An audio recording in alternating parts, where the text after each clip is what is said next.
Bienvenue dans cette vidéo. Ici, nous allons apprendre à utiliser deux fonctions et la fonction max, maximum et la fonction minimum. Donc, pour cela, nous allons utiliser les données de la colonne moyenne. Donc, nous allons calculer les moyennes. Et donc, pour cela, on commence par égal et on va commencer à utiliser la fonction moyenne.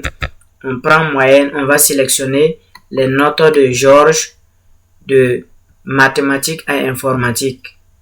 Donc, dès lors qu'on sélectionne tout comme ça, on va fermer la parenthèse.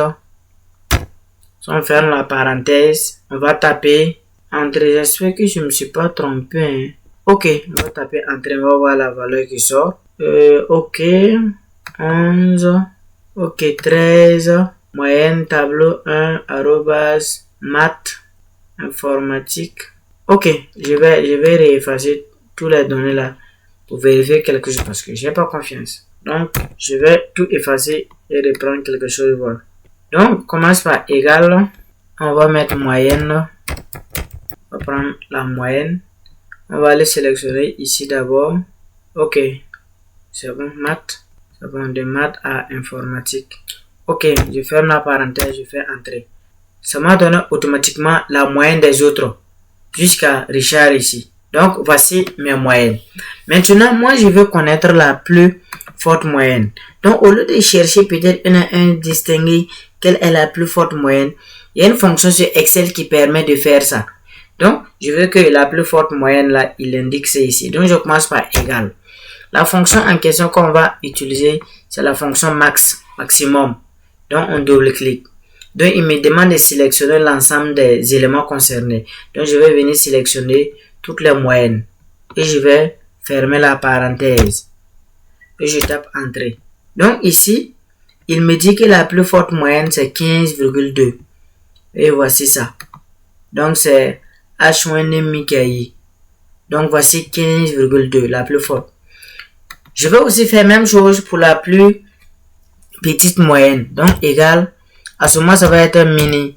Donc, on voit que ça a proposé min. Je prends min et je vais sélectionner l'ensemble des éléments concernés.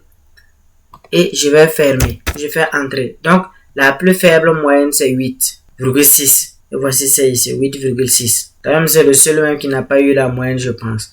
Ok. Donc, ça, c'est la même chose pour les notes. Ici, la plus forte note.